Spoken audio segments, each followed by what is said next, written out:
Bonjour et bienvenue à notre preview MotoAxe pour le Grand Prix à Misano sur le circuit Simoncelli.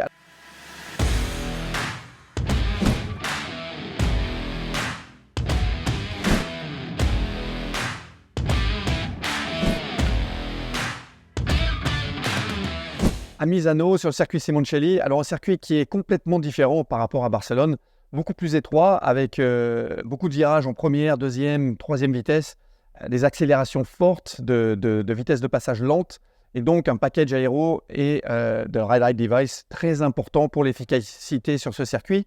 C'est normalement un circuit qui devrait favoriser les Ducati, mais on attend aussi bien sûr les Aprilia, puisqu'elles sont vraiment en forme sur cette deuxième partie de saison. Et les KTM, je pense aussi, vont être redoutables sur ce circuit. On les a vus, des Jerez, les circuits Stop and Go, Jerez Le Mans, qui fonctionnent bien pour les KTM. On a vu Brad Binder aussi en Autriche, rouler très fort. Donc voilà, Misano, une configuration complètement différente par rapport à Barcelone. Des pneus aussi Michelin qui, à Misano, sont très constants. Alors à Misano, on a beaucoup de grippe en fait. C'est une particularité de ce circuit qui, même quand la température monte, 40, 45, 50 degrés de température de piste, on a pratiquement pas de dégradation du grip. Donc un grip très important sur ce circuit. C'est probablement le seul circuit du calendrier qui offre cette particularité. Et des pneus Michelin qui sont très constants sur ce circuit. L'année dernière, on a vu beaucoup de pilotes faire leur meilleur chrono à partir du 15, 20e tour des fois. Donc voilà, une dégradation très faible en fait des pneus et un grip qui est très important aussi. Donc on a des chronos très rapides, beaucoup de grip et une physicalité donc pour les pilotes qui est très importante. À Misano, c'est très fatigant, on n'a pas beaucoup de temps du tout pour se relâcher dans les lignes droites. En fait, la moto est sans arrêt en train de se battre avec la moto. Donc voilà, une course difficile aussi sur le point physique pour les pilotes.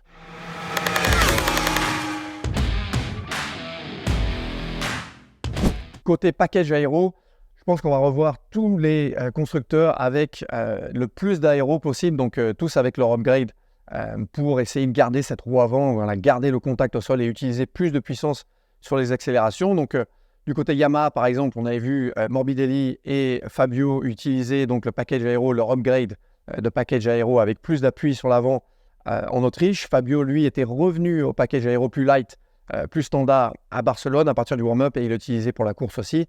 Là, pour Misano, je pense que les deux pilotes vont retourner avec plus d'appui. Chez KTM, donc depuis Le Mans, en fait, on a validé le package aéro plus important avec plus d'appui, le package qui avait été utilisé par Pedrosa à Jerez en wildcard. Donc, normalement, il n'y aura pas de changement. Du côté de chez Ducati, on a ces ailettes, ces ailerons supplémentaires qui sont fixés sur la tête fourche. Donc, ce n'est pas une upgrade en fait, du package. Disons que c'est une manière de générer plus d'appui sur l'avant sans utiliser l'upgrade. Voilà, encore une fois, Ducati qui excelle à trouver des solutions dans le règlement en fait, MotoGP. Et c'est donc des ailerons qu'on avait vus sur la machine de Pecco Bagnaia en Autriche. Il les avait enlevés pour Barcelone, qui est un circuit plus flowing. Et c'est des ailerons aussi qu'on avait vus sur la moto de Jorge Martin à Barcelone. Lui, il les a utilisés par contre. Donc je pense que là, on va voir ces ailerons de fourche sur toutes les machines factory. Donc 2023, les Ducati officiels et les Ducati de chez Pramac. Du côté de chez Honda, je pense qu'on va aussi continuer à utiliser donc les grosses ailettes là, qu'on a vu, les grosses ailes à l'avant qu'on a vu donc à partir de l'Autriche et on a vu Marc Marquez qui lui les enlève, les remet pour comparer donc les données, essayer de donner le plus d'informations possible aux ingénieurs du HRC.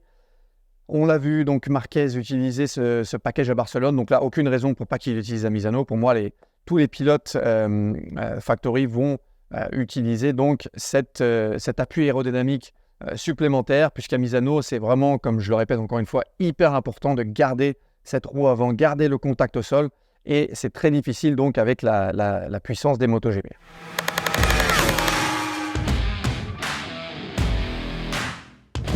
Les protagonistes, alors c'est compliqué, puisqu'à Misano, on arrivait avec un Pecco Bagnaia favori, mais là, bien sûr, suite à sa grosse chute à Barcelone, il a vraiment fait un gros high side, il est retombé très fort, donc des grosses douleurs au sacrum, donc ça c'est l'os du bas du dos.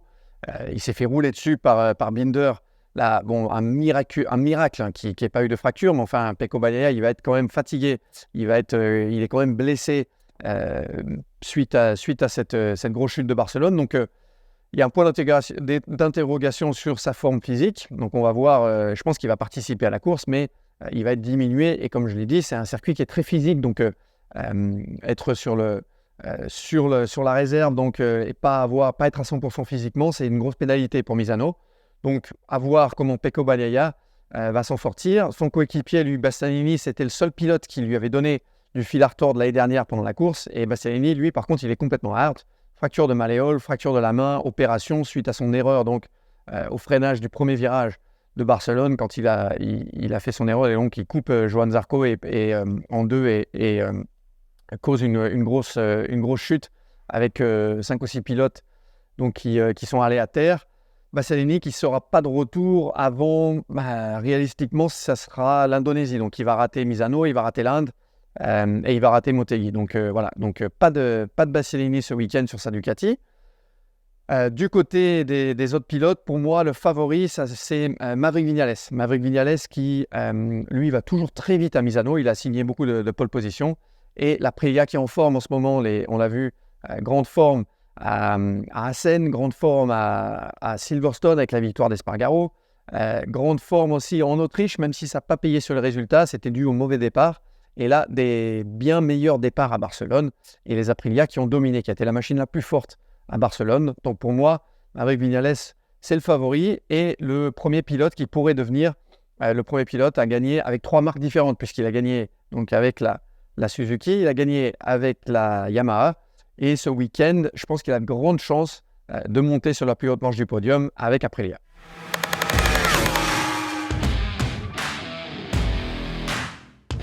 Un autre protagoniste, c'est Jorge Martin.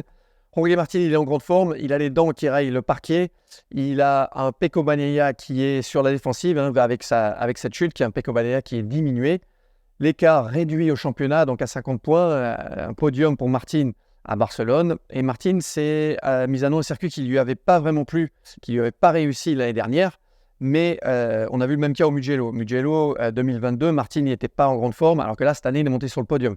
Donc Misano, la Ducati, Jorge Martin en forme, ça va être, je pense, un prétendant pour le podium.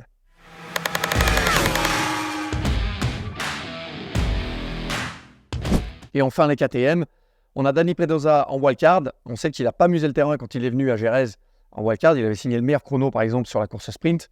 Pedrosa, il roule vite. Il s'est beaucoup entraîné à Misano aussi. Ils ont fait pas mal de séances KTM. D'ailleurs, j'y étais pour quelques-unes. Et Pedrosa, il était très vite sur le rythme de course. Il a, disons, préparé sa wildcard comme il avait fait à Jerez. Donc, il peut, selon moi, faire une surprise. Et c'est un circuit donc, qui, je pense, va bien convenir au KTM avec ce circuit stop and go, pas beaucoup de dégradation de grip et une KTM qui fonctionne super bien sur cette année sur les circuits comme ça. Donc, je ne serais pas surpris de voir Pedrosa aux avant-postes et Brad Binder sera aussi dans la bagarre pour le podium.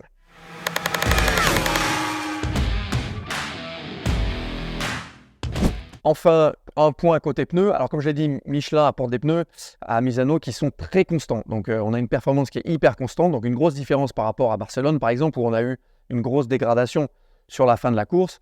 Là, on va avoir des pneus très constants, des pneus qui fonctionnent super bien à Misano avec le grip important de Misano.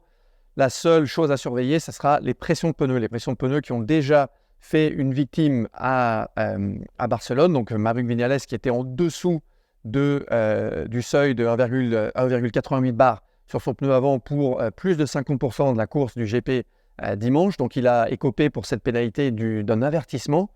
Deuxième pénalité, 3 secondes de pénalité. Troisième, c'est 6 secondes. Quatrième, 12 secondes et ça va comme ça crescendo.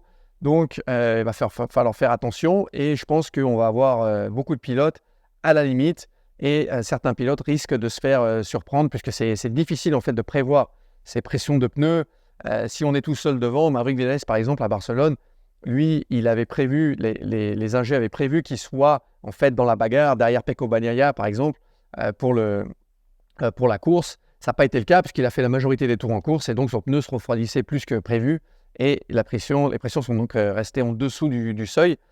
Pour Misano, ça va être un peu la même si on est si on suit, en fait, le pneu prend plus de pression, plus de température. Et donc, il faut qu'ils essayent d'anticiper. Donc, c'est un jeu qui n'est pas facile, en fait. C'est pas facile de prédire, en fait, quelles sont les pressions. Et bien sûr, on ne va pas monter en dessus de 2,1, 2,2, puisque là, on commence à perdre beaucoup de grip et on perd beaucoup de perfos donc, pendant le Grand Prix.